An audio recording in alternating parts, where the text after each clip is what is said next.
Donc, je démarre.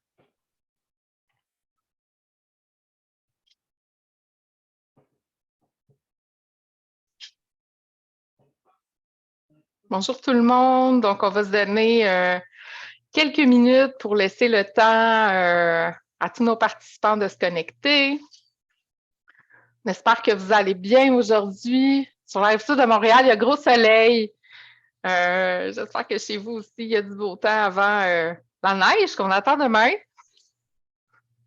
Je vis dans le déni, je suis pas prête pour la neige, moi. Moi non plus. Donc, bonjour tout le monde. On va attendre encore une petite minute. Là. Je vois que ça continue encore à se connecter. Donc, une petite minute avant de commencer notre webinaire.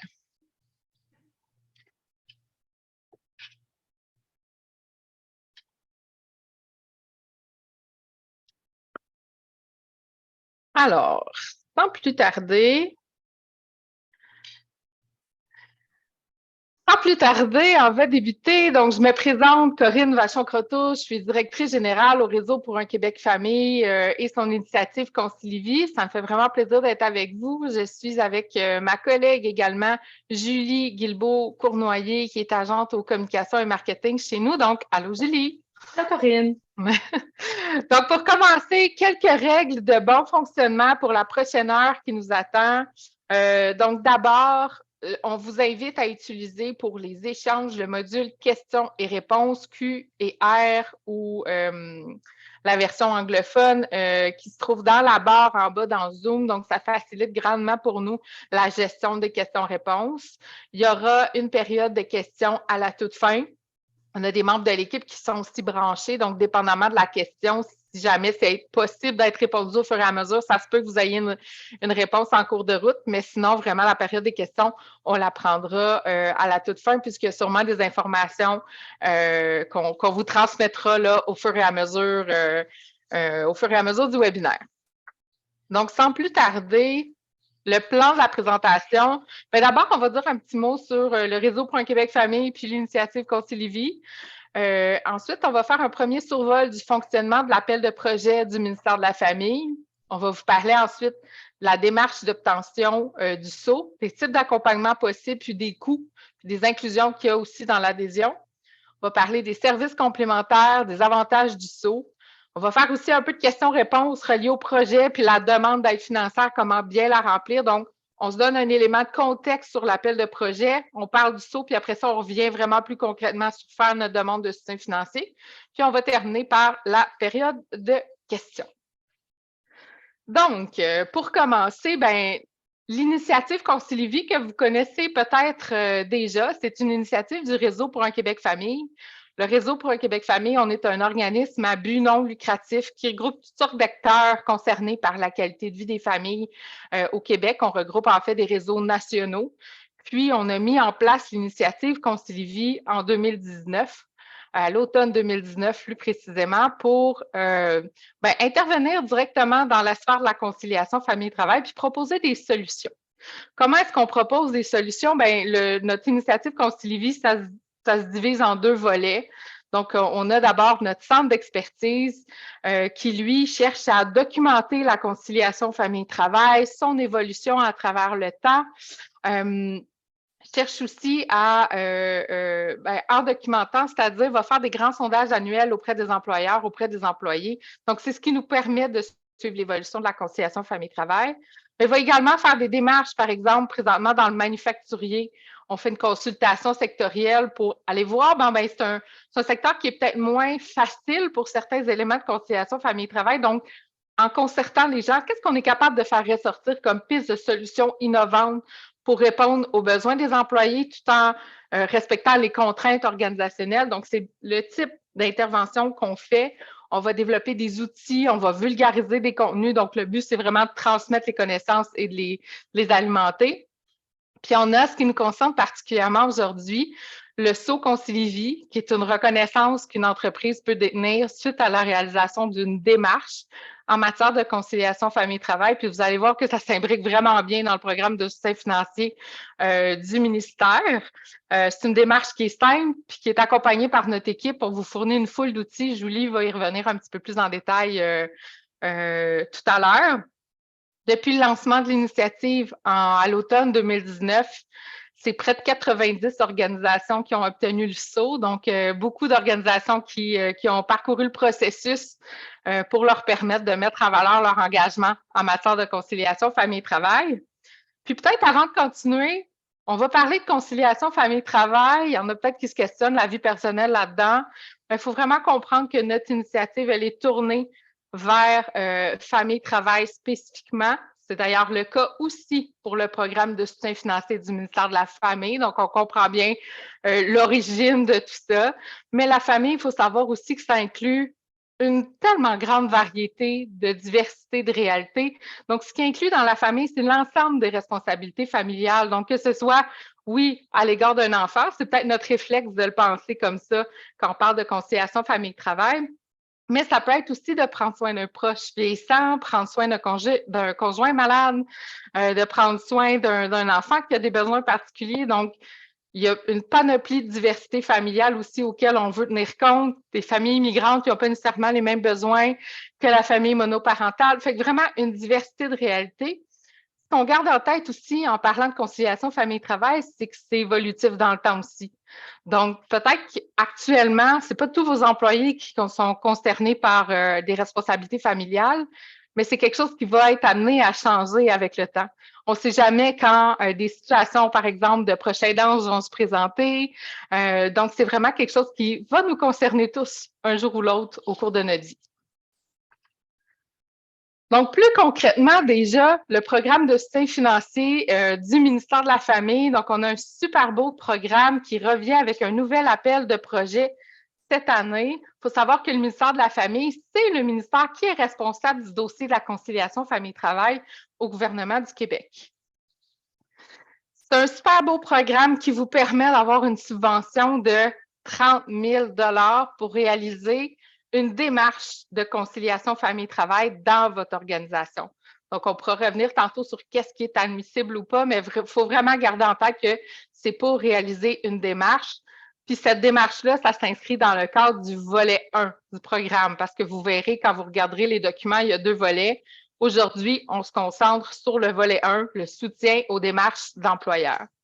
On vous demandera une contribution de 10 de la part du demandeur. Donc, l'entreprise doit fournir un 10 du montant total du projet, qui peut être en temps ressources, par exemple. Donc, c'est vraiment très, très avantageux comme subvention. La date à retenir pour soumettre votre projet, ce sera le 3 décembre 2022. Donc, c'est le temps maintenant d'y réfléchir puis de passer à l'action pour être en mesure de monter votre projet. Quelle catégorie d'organisation est admissible? Bien, tout employeur de moins de 500 employés situés au Québec.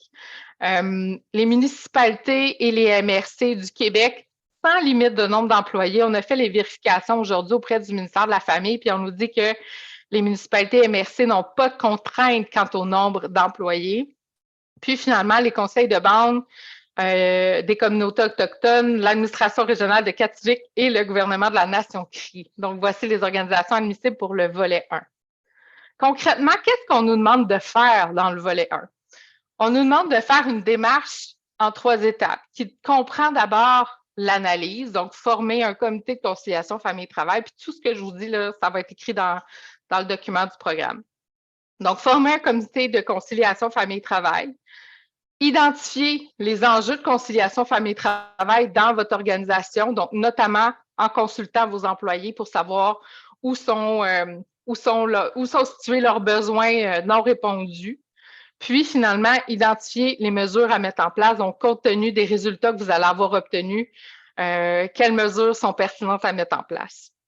Dans la deuxième étape, dans le programme du ministère, on vous demande de mettre en place une politique ou une charte de conciliation famille-travail, donc pour vraiment officialiser votre offre de mesures dans l'organisation, parce qu'on sait que c'est un élément qui est super important pour les employés. Ça facilite la communication des mesures aussi, son appropriation par les employés, puis ultimement son utilisation également.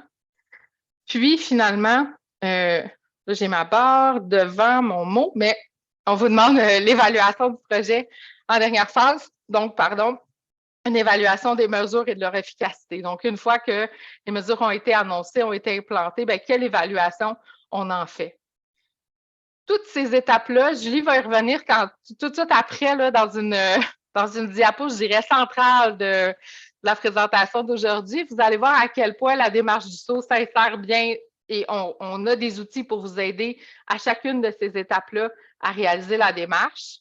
Un autre critère du programme de soutien financier, c'est que la démarche, si vous êtes financé, devrait être réalisée à l'intérieur de 10 mois. Donc, c'est ce qui fait partie du programme. 10 mois, c'est relativement court, donc on vous invite, puis on pourra vous aider là-dedans aussi, si vous embarquez dans la démarche, à vraiment bien structurer vos étapes dès le début, puis pas trop tarder avant de commencer, parce que 10 mois, c'est vraiment vite passé. Puis, un autre des critères pour pouvoir obtenir la subvention du ministère de la Famille, c'est également de s'engager dans l'obtention d'une reconnaissance en conciliation famille-travail telle que le SAU Concilivie. Donc, vous comprendrez toute l'importance que les étapes soient bien imbriquées les unes à travers les autres. Donc, voilà pour la petite introduction concernant le programme de soutien financier. Puis, Julie, je vais te laisser la parole pour nous parler vraiment de la démarche du SAU. Puis, on va pouvoir faire le parallèle avec les étapes du ministère de la Famille pour voir comment ça s'intègre. C'est quoi les outils Concilivie qui viennent à travers tout ça? Merci Corinne pour l'introduction. Donc, vous pouvez voir, c'est une diapo assez chargée, mais ça vous donne vraiment une belle vue d'ensemble de notre démarche en parallèle avec l'appel de projet du ministère de la Famille. Donc, nous, notre démarche, la démarche du SAU, c'est vraiment basée, nous, sur la consultation des employés pour vous permettre de développer une offre de mesures qui est en adéquation avec les enjeux vécus par vos employés dans vos employés vécus au niveau de leurs enjeux de conciliation famille-travail. Puis nous, on vous accompagne, dans le fond, nous, je parle de nous, mais c'est les conseillères au SAU, mes collègues qui vous accompagnent, puis vous fournissent des outils tout au long de la démarche, puis même au-delà pour vous aider dans l'élaboration de votre charte, du choix de vos mesures, mais aussi par après, une fois que vous avez obtenu vous avez bâti votre charte puis qu'elle est officielle, de bien la faire vivre pour que les mesures soient utilisées, soient connues, puis soient appréciées par votre équipe aussi. Donc, je dirais, l'étape 1 de notre côté, c'est vraiment, c'est bien simple, c'est l'ouverture de dossier qui est gratuite, donc qui peut être fait, oui, une fois que vous avez obtenu votre réponse du ministère, mais même dès maintenant, si vous voulez, parce qu'à cette étape-là, on vous fournit le guide d'adhésion, donc qui détaille les étapes de la démarche du SAU, aussi avec une grille d'évaluation des mesures, donc vraiment qui va vous permettre de faire l'inventaire de tout ce que vous avez déjà en place, que ce soit officiel ou non de votre côté, et aussi un autre outil qui parle des différents acteurs, des rôles et des responsabilités de chacun dans le cadre d'une démarche de CFT, mais aussi de la démarche du SAU. Donc, c'est quelque chose que vous pouvez faire même dès maintenant, ouvrir votre dossier pour avoir accès à ces 3 outils-là qui vont vous aider même plus tard dans votre démarche pour pouvoir élaborer votre charte puis bâtir votre comité aussi. Donc, avec l'étape 2, ensuite, qui est d'identifier un responsable de démarche. Donc, ça va être, oui, la personne le point de contact avec nous tout au long de la démarche pour voir comment ça va et tout ça, mais aussi qui va un peu, excusez l'anglicisme, mais l'idée, votre comité de CFT que vous avez à former, qui est obligatoire dans le cadre de l'appel de projet MFA, qui est optionnel dans notre démarche, mais étant donné que c'est obligatoire dans le cadre de l'appel de projet, je vais faire comme si c'était une étape un peu imbriquée dans notre démarche aussi. Donc, vous avez à former votre comité CFT.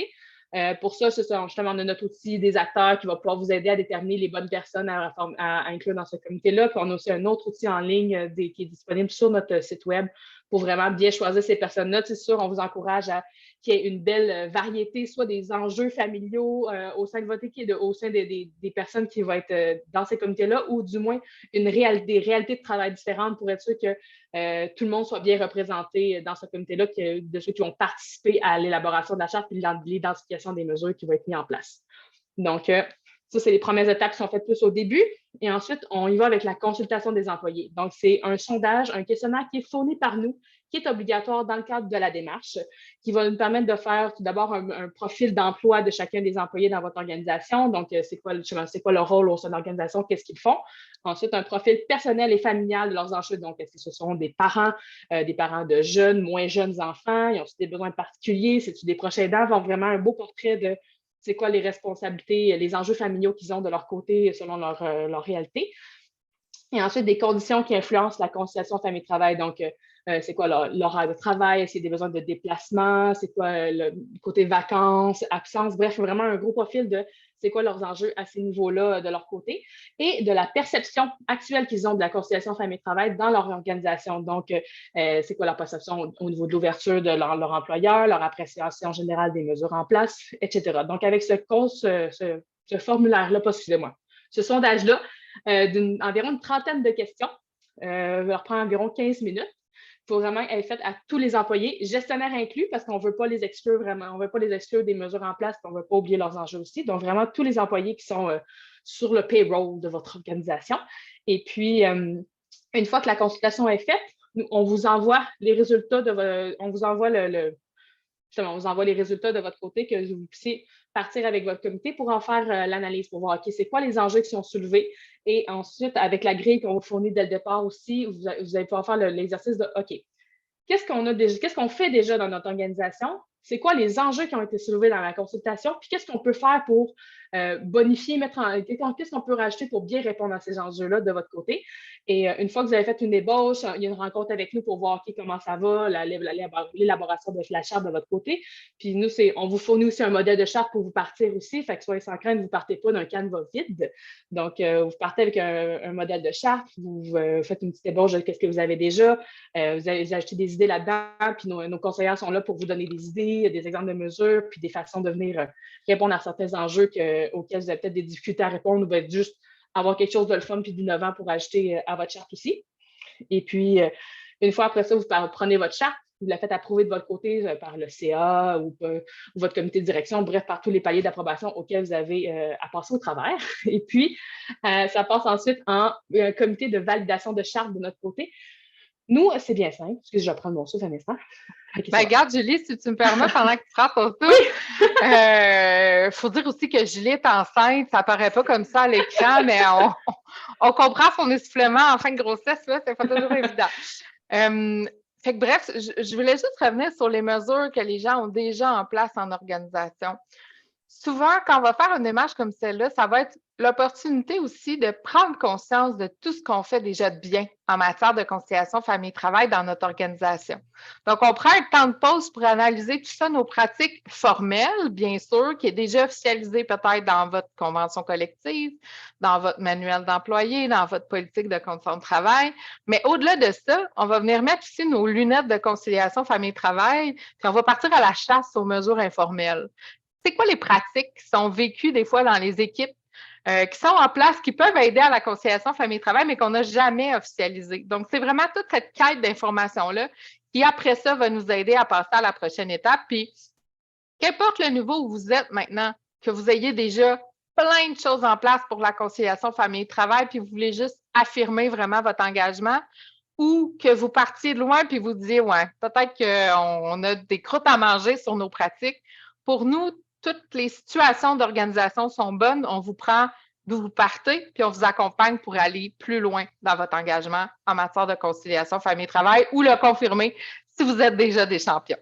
Fait que j'espère que Julie, tu as pu reprendre ton souffle. Oui, tout à fait. Je me j'ai amené dans mon design maintenant. Merci. Très bon point, Corinne. Merci. Oui, c'est ça. Donc, une fois que vous avez votre charte en main, ça passe en comité de notre côté. Puis nous, nos critères de base, en fait, pour octroyer le saut, c'est qu'il y ait une mesure dans les 4 grands domaines de la conciliation famille-travail qui sont applicables à tous les employés de votre organisation. Donc, nos 4 grands domaines, on a tout d'abord l'aménagement du temps et du lieu de travail. Donc, c'est exemple, on parle d'horaires flexibles ou d'avoir accès à du télétravail ou une banque d'heures. Puis là, je vous donne des exemples comme ça, mais sur notre site web, on a une belle liste avec plusieurs exemples. Puis nos conseillères vont être là pour vous donner des idées aussi en dehors de ça. Mais c'est juste pour vous donner quelques exemples rapidement. Donc, ça, c'est au niveau de l'aménagement du temps et du lieu de travail. Ensuite, on a les congés pour responsabilité familiale, donc tout ce qui est congé personnel. Ensuite, congés, par exemple, des congés supplémentaires entourant la grossesse ou bien la possibilité de morceler ses vacances ou juste de flexibilité dans le choix des vacances. Ensuite, la troisième catégorie, c'est le soutien aux employés, à leur famille. Donc, quand on parle assurance, avantages sociaux, programme d'aide aux employés, mais aussi tout ce qui est attrait, par exemple, à l'aide à la logistique familiale. Donc, exemple, on se dit, on se part un groupe d'achat pour des effets scolaires, juste pouvoir rassembler les listes scolaires pour faciliter les achats, ou bien dire on organise une journée changement de pneus sur les lieux de travail pour faciliter le tout. Fait que c'est vraiment plein de petites choses comme ça qui peuvent être mises en place pour aider dans cette catégorie-là. Et puis, la dernière, c'est l'adaptabilité de l'organisation. Donc, de dire, OK, bien, avec nos horaires flexibles, par exemple, on a un tronc commun d'horaires pour les horaires de réunion d'équipe. Donc, on se dit, exemple, on est disponible entre 10 puis 3 pour faire nos réunions d'équipe, ou bien c'est aussi quand on parle de droit à la déconnexion, ou bien même Nous, dans cette catégorie-là, on inclut aussi le comité de conciliation famille-travail. Donc, juste par de la démarche avec l'appel de projet du ministère de la Famille, vous êtes amené à créer ce comité-là, mais si vous décidez, oui, on le fait perdurer dans le temps, puis on veut garder ce comité-là actif pour garder un œil sur la conciliation dans notre organisation, bien, ça fait partie des mesures qui sont officielles dans cette catégorie-là, dans ce domaine-là. Donc, c'est vrai, nous, on demande une mesure qui est applicable à tout le monde dans ces 4 domaines-là. C'est nos critères de base, dans le fond, je dirais nos critères minimaux pour octroyer le saut. Et puis, donc, on regarde votre charte, on regarde l'adéquation au niveau des enjeux avec ce qui a été choisi et besoin officialisé comme mesure dans votre charte. Et puis, on vous obtenez le saut concilié. Suite à l'obtention du saut, c'est sûr, bien sûr, vous diffusez les mesures à vos employés. Et puis, on vous fournit aussi des outils, une trousse pour vous aider à bien faire vivre la conciliation famille-travail au quotidien, comment faire rayonner votre engagement autant à l'interne qu'à l'externe pour vraiment maximiser aussi les retombées du saut. Et puis, on a d'autres petits avantages que je vous parlerai après aussi. Et puis, Corinne l'a mentionné plus tôt dans les étapes au niveau de l'appel de projet du ministère de la Famille. Le ministère demande est-ce qu'il y a une évaluation des mesures et de leur efficacité aussi. Donc, ça, nous, c'est un service complémentaire qu'on offre. Si jamais vous voulez faire affaire avec nous, on a un sondage de satisfaction qui peut être fait, envoyé pour les employés pour évaluer les mesures.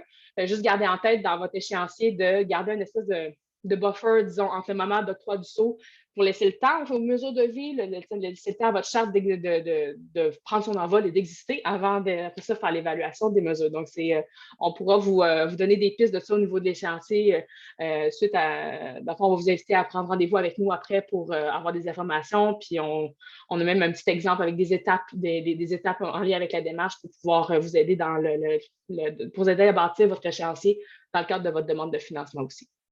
Donc, ça, il y a un buffer pour faire l'évaluation des mesures par la suite. Donc, ça, c'est vraiment ce qui est la démarche que vous allez être appelé à faire dans votre 10 mois au niveau du ministère de la Famille. Mais après, nous, la démarche, ça ne se termine pas là. Dans le fond, au bout d'1 an, c'est sûr on fait le renouvellement avec vous. Fait qu'au bout d'1 an, on fait un suivi pour voir comment ça va, comment ça a été dans votre organisation, qu'est-ce qu'on peut faire pour vous aider à rayonner aussi. On fait un petit touch point avec vous, du moins au minimum au niveau d'1 an. Puis notre équipe est là aussi si vous avez des enjeux. Il y a toujours quelque chose on est toujours content de vous parler si jamais il y a quelque chose de votre côté qui survient au fil de la démarche. Et puis, au niveau de la consultation des employés, c'est quelque chose qu'on refait chaque 2 ans parce que les besoins, ce Corinne l'a mentionné, la CFP, c'est évolutif. Ça fait évoluer au fil du temps. Donc, pour nous autres, on vous invite à chaque 2 ans à refaire la consultation des employés pour, au besoin, ajuster la charte s'il y a des nouveautés à rajouter ou bien même juste des clarifications à faire ou des choses à modifier. Fait que déjà, vous partez avec vous partez pas de zéro parce que vous avez déjà fait la démarche. Fait que ça nous permet de faire on peut mettre en parallèle aussi des résultats, voir comment ça a évolué dans l'organisation, qu'est-ce qu'il y a eu comme amélioration. Puis s'il y a des enjeux, des nouveaux enjeux qui surviennent, bien, vous allez pouvoir y répondre en mettant en jeu votre charte au bout de 2 ans. Donc, c'est juste à penser à le prévoir dans le temps, des fois dans votre stratégie RH ou bien du moins dans votre planification du travail, qu'au bout de 2 ans, on vous revient en disant c'est le temps de consulter vos employés à nouveau pour pouvoir mettre à jour votre charte et pouvoir réoctroyer votre saut par la suite. Donc, je pense que ça fait le tour de tout ça. Oui. Si tu veux passer à la prochaine slide, Corinne, avoir quelque chose à ajouter? Oui, j'allais juste dire, à travers tout ça aussi, dans l'œuvre Concilivie, il y a des formations. On y reviendra dans les services complémentaires. Je ne vous ai pas oublié dans votre planification que ça doit aussi être réalisé à l'intérieur des 10 mois de la démarche. Donc, ça sera peut-être une petite étape subséquente et dépendamment de ce que vous avez envie de faire comme formation, il y en a qui peuvent arriver en cours de processus, d'autres plutôt vers la fin. Donc, Julie, je pense que tu y reviens tantôt sur les formations, mais comme on voyait l'échéancier, ou du moins la ligne du temps, je voulais me permettre de revenir là-dessus. Donc, je te change de diapositive. Merci. Parfait. Donc, il y a 2 types d'accompagnement qui est possible au niveau de la démarche du saut. Il y a bien sûr notre accompagnement à nous qui est là, dont je vous ai parlé un peu. On est là pour vous aider. On fait une rencontre en début, avant de lancer la consultation pour placer les choses avec vous. Puis ensuite, on est là pour vous donner du feedback par rapport à votre charte, vous donner des idées. Puis aussi, après, pour faire le suivi, pour vous aider à rayonner puis à bien faire la CFP dans votre organisation. Mais si jamais vous dites, OK, des fois, en fonction de votre contexte organisationnel, il y a peut-être des situations que ça pourrait être pertinent de se faire accompagner aussi par un consultant RH. Donc, exemple, vous dire, OK, du côté, exemple, est-ce que vous avez beaucoup de temps pour faire la démarche de votre côté? Est-ce que vous avez peut-être besoin d'aide? Exemple, j'ai peut-être moins de temps pour peut-être faire la grosse rédaction de la démarche, ou bien j'aimerais ça avoir quelqu'un qui vient vraiment animer mes comités pour nous amener plus loin, puis vraiment, nous prendre prendre par la main, c'est pas infantilisant du tout, mais vraiment de venir nous soutenir plus vraiment à l'interne pour faire avancer la démarche. Bien ça, on a, nous, un beau répertoire de fournisseurs avec des gens qui connaissent notre démarche, qui sont habitués de travailler avec nous pour vraiment, on pourra vous référer si jamais c'est quelque chose qui vous intéresse pour faire affaire avec des consultants pour aller, avoir un accompagnement plus soutenu, plus présent, plus interne pour vous aider ensuite à faire dans votre démarche. Donc, c'est ça exactement, ça peut être de l'animation des comités ou une rencontre pour vraiment partager les résultats, pour bien décortiquer les résultats. Donc, ça, c'est quelque chose, nous, on vient après par après avec vous, mais on vous laisse avec les résultats à la base. Donc, si vous voulez avoir un œil pour pour avancer les résultats, brasser des idées, bien, vous pouvez vous accompagner par un consultant aussi. Puis ça, les honoraires des consultants, c'est quelque chose qui est admissible dans votre budget pour votre projet, dans votre demande de subvention. Donc, on peut passer, je pense à l'autre. Parfait. Donc, ça, c'est nos tarifs d'adhésion. Donc, sont selon votre nombre d'employés de votre côté. Ces frais-là, c'est les mêmes frais qui reviennent à chaque fois que c'est une année de consultation. Donc, mettons là, on aurait l'an 1, ce serait celui-ci, versus dans 2 ans, c'est ces mêmes frais-là. Ils sont un peu moindres quand c'est l'année entre les 2 années de consultation aussi. Tous les détails sont sur notre site web à cet effet-là.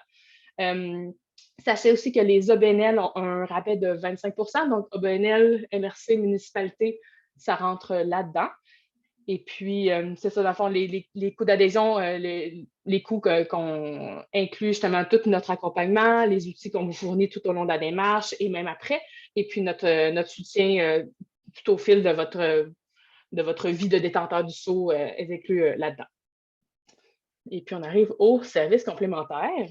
Donc, en dehors des frais qui ont été montrés juste avant, il y a possibilité, par exemple, d'ajouter des blocs de questions personnalisés à notre sondage de base.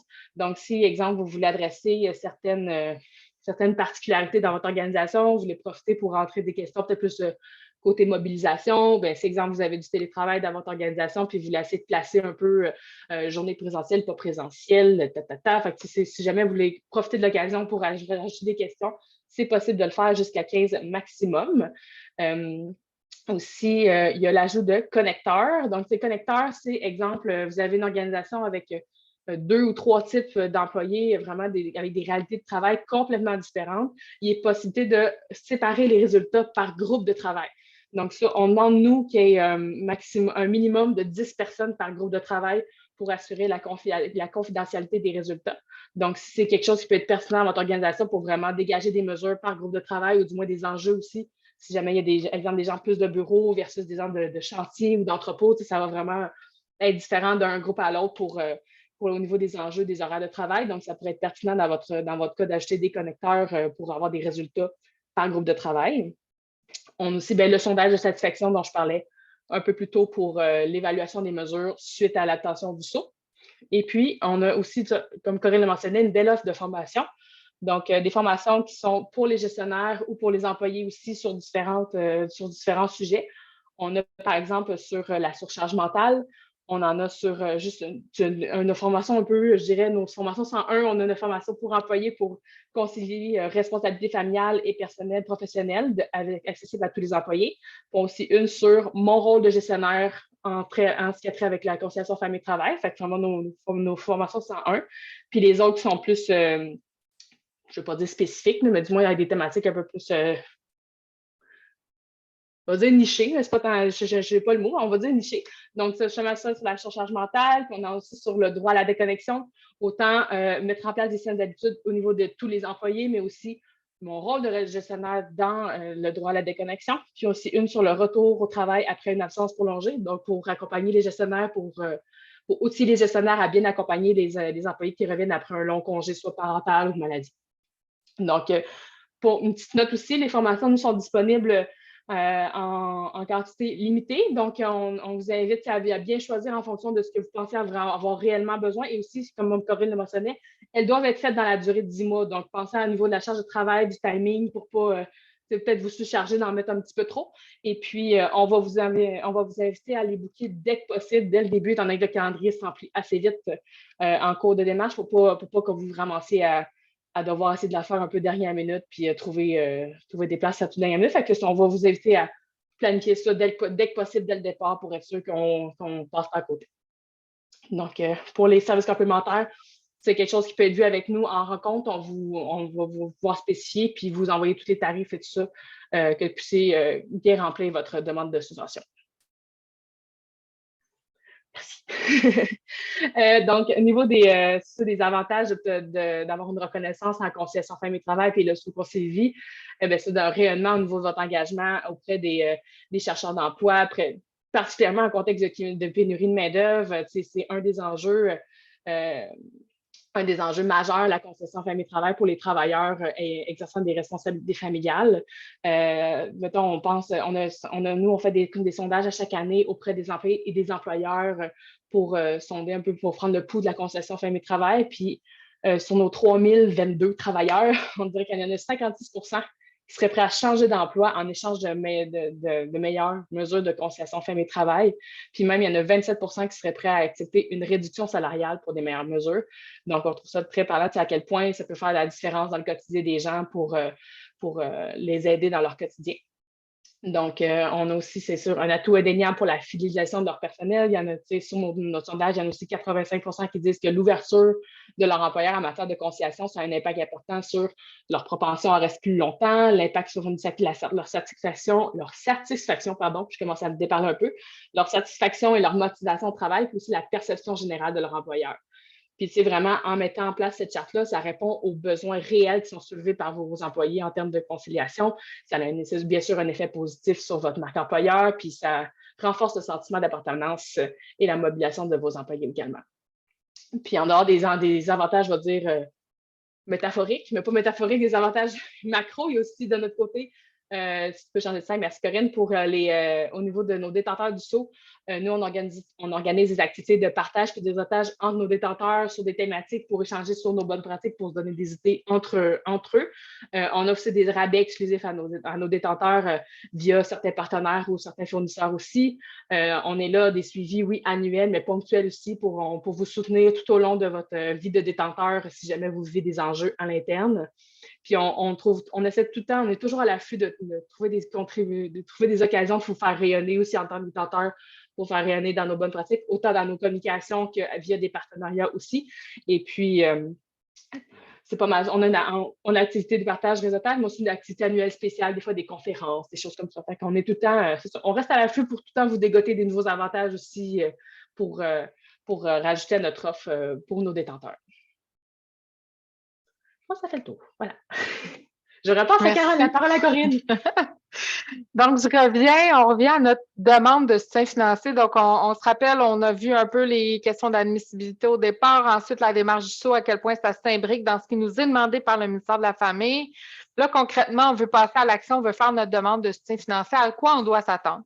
Bien, d'abord, dans le formulaire de demande, on va vous demander des informations plus générales sur l'organisation puis des conditions d'admissibilité. Donc, ça, c'est la première section. Puis vous allez voir aussi, ne soyez pas surpris, puis soyez attentifs dans les différentes catégories de formulaires. C'est le même formulaire, tantôt je vous parlais de 2 volets de subvention, c'est le même formulaire pour le volet 1, le volet qui nous intéresse aujourd'hui, que le volet 2. Donc, il y a des sections qui concernent que le volet 2 qui ne sera pas pertinent pour votre demande de soutien financier. Donc, d'abord, des informations sur votre organisation. Ensuite, on vous demande de décrire le besoin de votre organisation puis votre environnement. Donc, dans quel contexte présentement vous évoluez en lien notamment avec la conciliation famille-travail? Et ça m'amène aussi à mentionner que dans le cadre de l'appel de projet, il est mentionné que les organisations ayant des horaires atypiques ainsi que les organisations à prédominance masculine seront privilégié dans l'analyse des demandes de soutien financier. Donc, ça ne veut pas dire que si vous ne faites pas partie de ces deux milieux-là, vous ne serez pas financé. Ce n'est pas ça du tout. On en a eu l'exemple l'année passée. C'est la même chose. Puis il y a plusieurs autres organisations qui ont été financées également.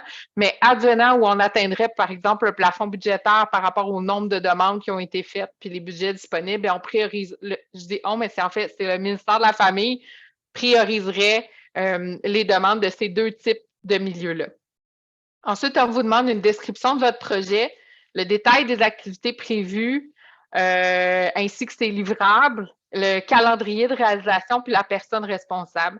Donc, tantôt, Julie parlait d'un petit document qu'on a monté. C'est vraiment pour vous aider à démarrer votre réflexion sur la structure du projet. Donc, ce n'est pas un document qui se veut complet. Donc, on ne va pas écrire à votre place votre demande de soutien financier, mais on vous fournit des inspirations pour vous aligner un peu sur qu'est-ce que je peux écrire puis comment je peux imbriquer les étapes du saut aussi là-dedans. Donc, par exemple, votre rapport de consultation, ce que vous recevez de chez Concilivy, bien, ça peut devenir un de vos livrables. Donc, vous avez un document qui est produit, qui va vraiment bien identifier les enjeux de vos employés. Par exemple, votre charte de conciliation famille-travail, évidemment aussi, ça devient un livrable. Donc, on vous a donné des petites balises pour vous orienter. On ne fera pas la demande à votre place. Mais on peut vous donner des indications sur certains éléments. On peut contribuer à votre réflexion. Si vous décidez d'avoir une prise en charge qui est plus grande, par exemple avec un consultant en gestion des ressources humaines, beaucoup de consultants en gestion des ressources humaines vont écrire la demande pour leurs clients. Donc déjà, ça peut être un indice à savoir est-ce que vous préférez travailler en duo avec Concilivy directement parce que vous êtes capable de prendre en charge ce genre d'éléments-là, ou si vous préférez vraiment plus avoir un clé en main avec des consultants RH, puis soit dit en passant, on travaille main dans la main avec eux, on s'assure ensemble du bon déroulement du dossier pour que vous arriviez au bout de la démarche puis que vous puissiez obtenir votre saut. Et puis, j'y réponds parce que j'ai vu dans le chat que la question avait été posée, tant qu'à parler des consultants, vous n'êtes pas obligé de faire affaire avec un consultant de notre répertoire. Vous pouvez faire affaire avec un autre consultant RH de votre choix si vous le désirez, si vous avez déjà des relations d'affaires. Par contre, nous, à mesure que les clients nous demandent des mises en relation, ben, on va faire affaire vraiment avec les consultants de notre répertoire. Donc, là est la nuance. Donc, si vous ne savez pas nécessairement vers qui vous tournez, ben, n'hésitez pas à être en contact avec nous, puis on pourra faire le pont avec des consultants qui peuvent vous accompagner en fonction de votre contexte. Donc, bref, la description du projet. Ensuite, on vous demande d'identifier les retombées attendues de votre projet. Donc, qu'est-ce que vous pensez que ça va donner? Julie, tantôt, a nommé des statistiques. Sachez que sur notre site Internet, on a des infographies, notamment, avec toutes ces statistiques-là. Ça pourrait être des pistes pour vous aider à dire à quoi je peux m'attendre comme retombée, puis comment je pourrais venir alimenter cette section-là si je pense avoir des retombées, par exemple, sur mon taux de roulement qui est plus important. Ça peut être des éléments intéressants à aller mentionner. On va vous questionner également sur l'expérience et la compétence des personnes qui vont travailler sur le projet. Donc, si vous faites affaire avec un consultant RH, si c'est vous, votre rôle d'alimenter, de suivre la démarche, on va vous demander quelque chose là-dessus. Vous pouvez aussi marquer que vous travaillez avec Concilivy, notre positionnement sur la conciliation, ils nous connaissent bien, évidemment. Donc, encore là, ça vient augmenter l'expertise qui sera dédiée au projet. Puis, finalement, vous devez faire des prévisions budgétaires. Ce que vous pouvez mettre dans vos prévisions budgétaires en termes de dépenses admissibles, bien, notamment, il y a le salaire de la personne qui est responsable du projet. Donc, pour le temps qu'elle va travailler sur le projet, ça fait partie des dépenses admissibles. Puis, généralement, c'est quand même un bon poste de dépense. Et puis, ça va vous aider à couvrir, comme je le disais tantôt, votre 10 de contribution que vous devez mettre au projet. Donc, c'est une bonne piste. Donc, ce n'est pas de l'argent sonnant que je dois sortir. De toute façon, la plupart du temps, la personne est déjà à l'emploi de votre organisation. Donc, c'est une partie de son salaire qu'on va pouvoir venir couvrir avec ça. Ensuite, les frais des consultants, évidemment, comme Julie le mentionnait, ça fait partie des éléments qui peuvent être inclus dans les prévisions budgétaires. L'adhésion au saut Concilivy aussi, ça fait partie des dépenses admissibles et reconnues. Donc, n'hésitez pas à mettre votre tarif là, en fonction de votre catégorie d'organisation.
Oui, dans le fond, c'est juste pour faire un petit résumé des prochaines étapes. Dans le fond, nous, suite au webinaire, sûrement au courant de l'après-midi, on va vous envoyer, oui, la rediffusion du webinaire, mais avec certains outils justement qui sont à l'écran. C'est la brochure du saut qui détaille un petit peu les étapes, avec aide à la réflexion en conciliation famille-travail, certaines de nos infographies de sondage aussi, si vous voulez, pour alimenter les retombées envisagées, tout ça, dans le cadre de votre demande.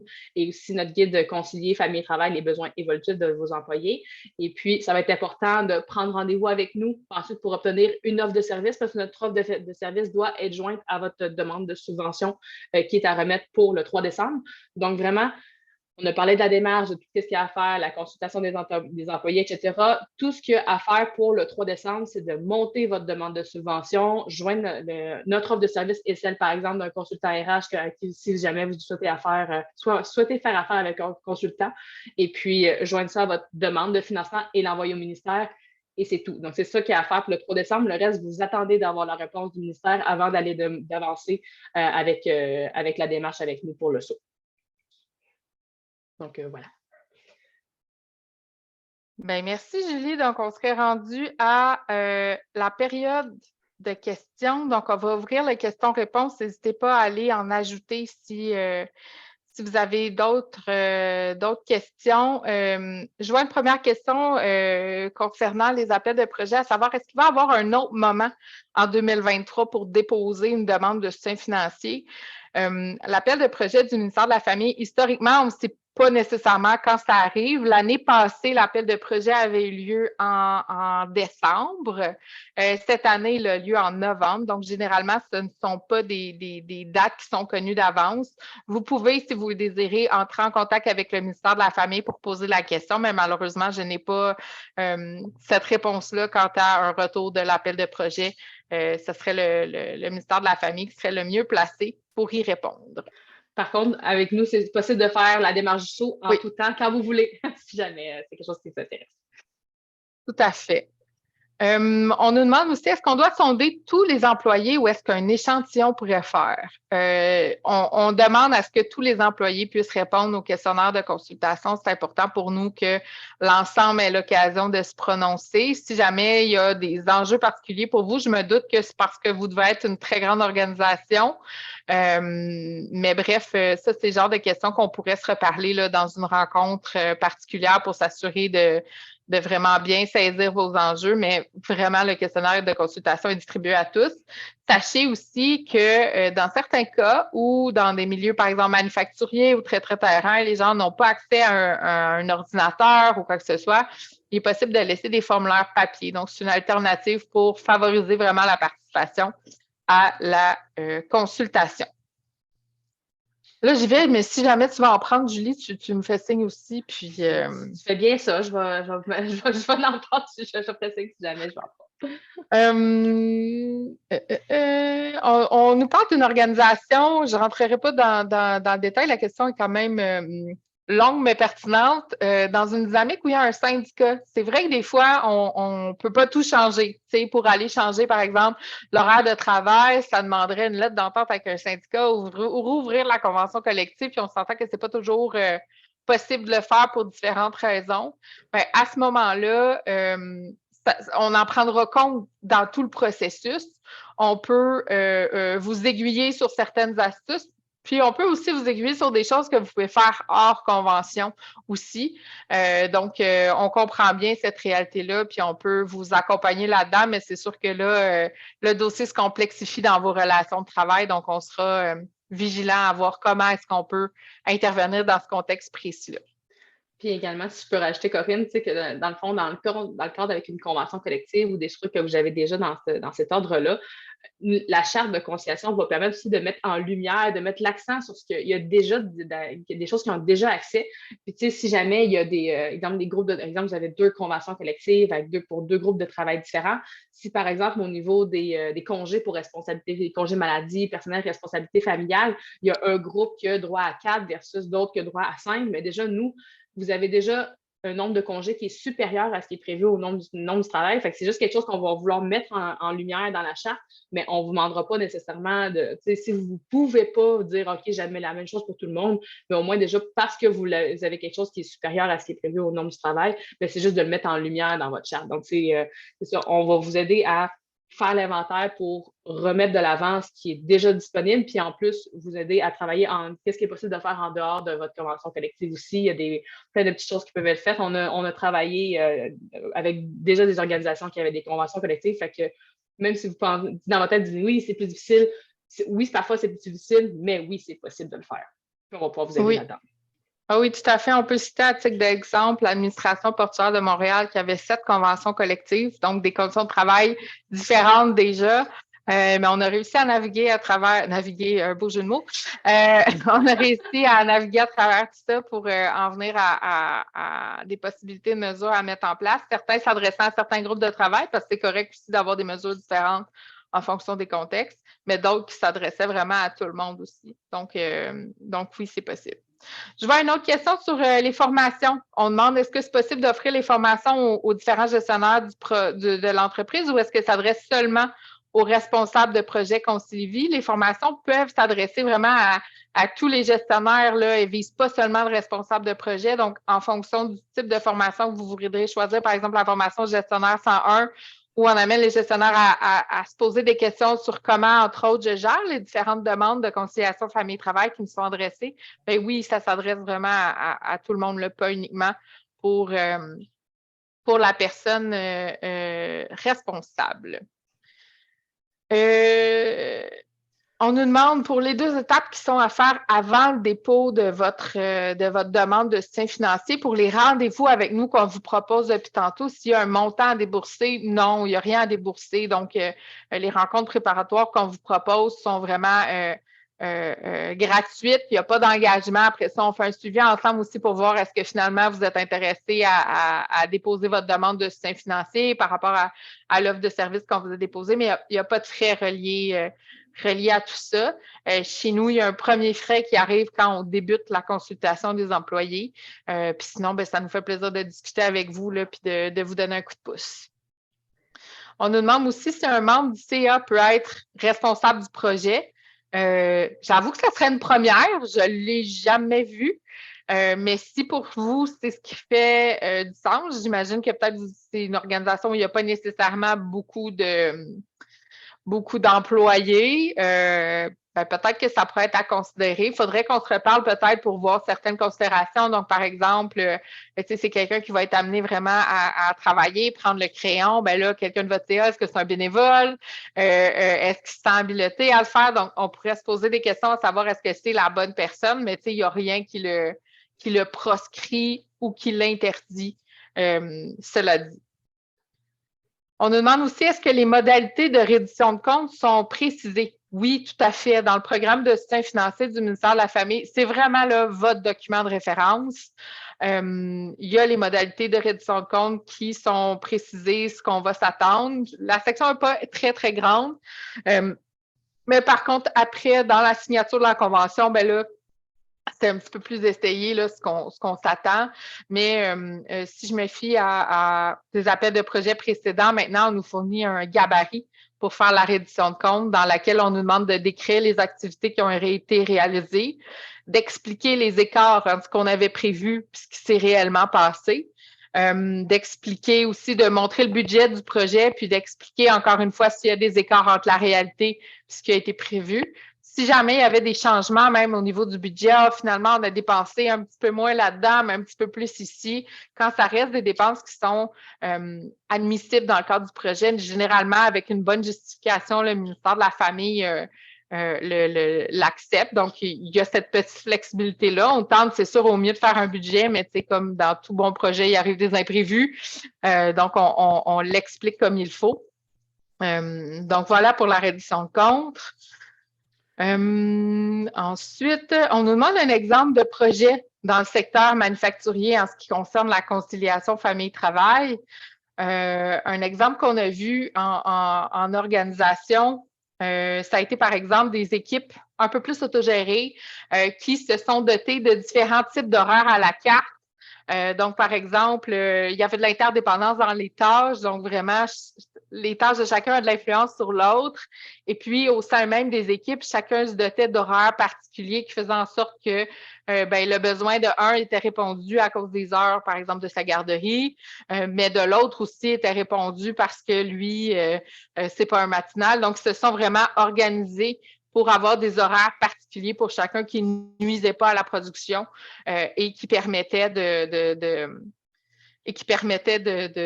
répondre aux besoins de chacun. Donc, ça, c'était un exemple. En termes de congés aussi, donc ça s'applique ailleurs aussi, mais des organisations, encore une fois, sur l'horaire qui ont permis des horaires réduits une semaine sur deux, par exemple, pour les parents qui sont en garde partagée. Donc, une semaine où on fait plus d'heures, l'autre semaine où on en fait moins pour correspondre avec la garde des enfants. Donc, ça, c'est des choses qu'on a vues sur le terrain aussi. C'était pas des congés, mais plus des horaires. On a vu des congés autofinancés aussi. Donc, on n'a pas l'organisation qui n'aurait pas la marge financière pour dire, bon, mais je rajoute, c'est pas moi, 4 journées de congés payées à tout le monde. Il permettait aux gens d'avoir une petite déduction sur leur paye pour se constituer une banque de congés supplémentaire que l'employé s'autofinance. Ça leur permet d'éviter d'avoir un trou dans leur budget quand ils ont besoin d'utiliser ces congés-là. Fait que, bref, quelques exemples, là, mais il y en a plusieurs autres également. Puis on vous invite aussi, sur oui. notre site web, on a la liste de nos détenteurs. Il faut même filtrer, par exemple, le secteur fabrication. Fait que vous voyez les organisations qui sont détentrices du SAU, il y a des exemples de mesures qui ont en place, puis tout ça. Fait que si jamais ça peut vous inspirer aussi, c'est disponible sur notre site web. Tout à fait.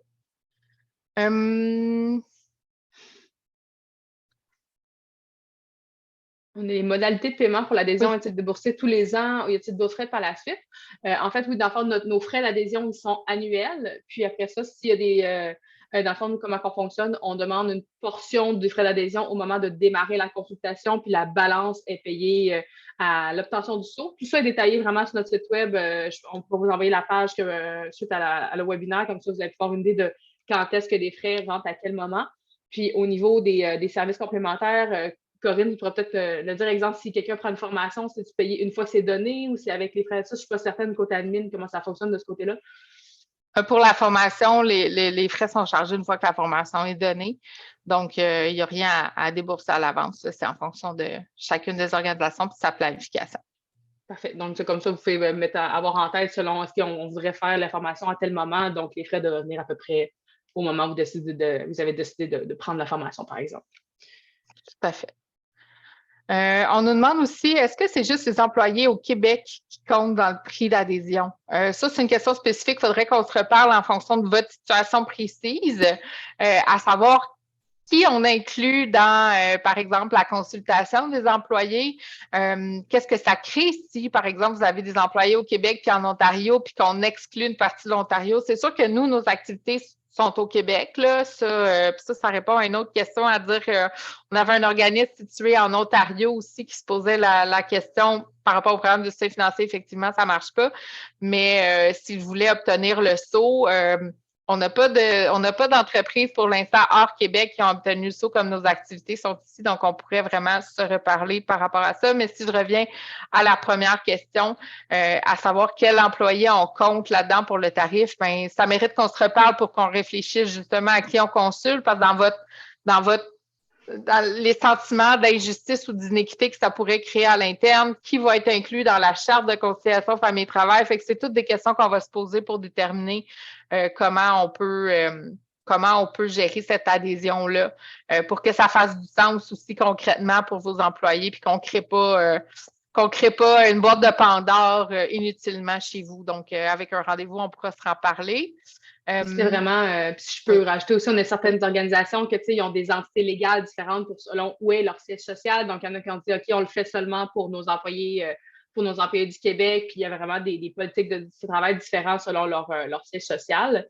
Et puis, on en a justement un auquel je pense récemment, je ne me rappelle plus du nom, mais qu'ils ont décidé d'inclure ils ont comme une entité légale de leur côté, mais ils ont décidé quand même d'inclure tous leurs employés à travers le monde, puis ils ont uniformisé leurs pratiques. Donc, c'est vraiment aussi dépendant de votre, du statut légal, mais aussi de ce que vous voulez faire. Donc, c'est comme Corinne mentionnait aussi pour ne pas créer de sentiments d'injustice et d'inégalité. C'est quelque chose vraiment qu'on peut discuter avec vous pour vous orienter dans la meilleure des situations. Puis aussi, pendant que j'y pense également, On a des organisations, exemple, qui disent, j'ai 3 entités légales au Québec dans mon organisation, exemple, un plus volet entrepôt, l'autre volet admin, puis l'autre volet chantier, par exemple. J'ai utilisé des exemples au hasard, mais eux, ils ont déposé 3 demandes de soutien financier séparément pour chacune des entités, puis avec vraiment des demandes séparées, mais qui ont obtenu du financement pour les 3, donc ils ont entrepris la démarche pour les 3 aussi, tout en formant puis il y avait comme une charte par entité légale aussi.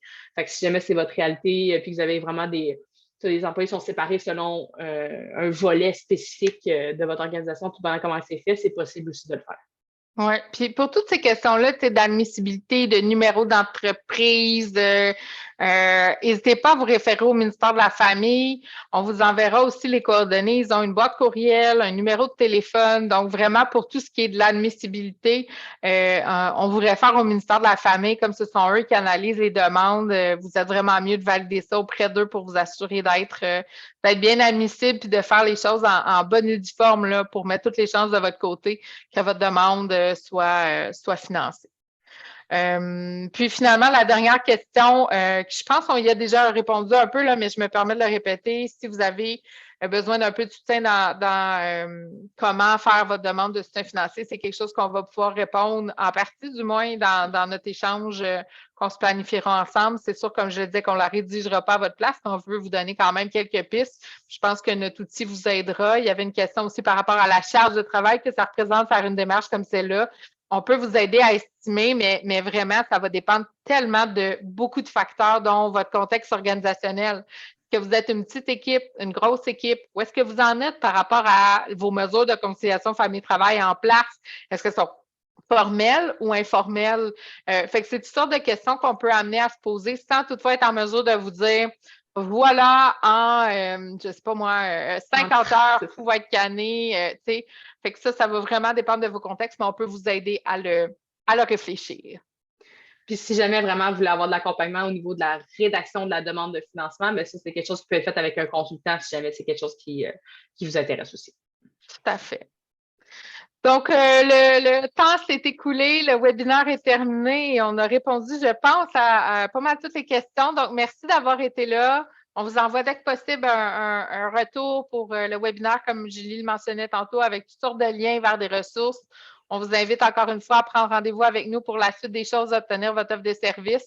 Puis, n'hésitez pas à vous adresser à notre équipe si vous avez des questions. Ça nous fera plaisir de se rendre disponible pour y répondre. Donc, un grand merci. Merci, Julie. Puis, à bientôt. Au revoir.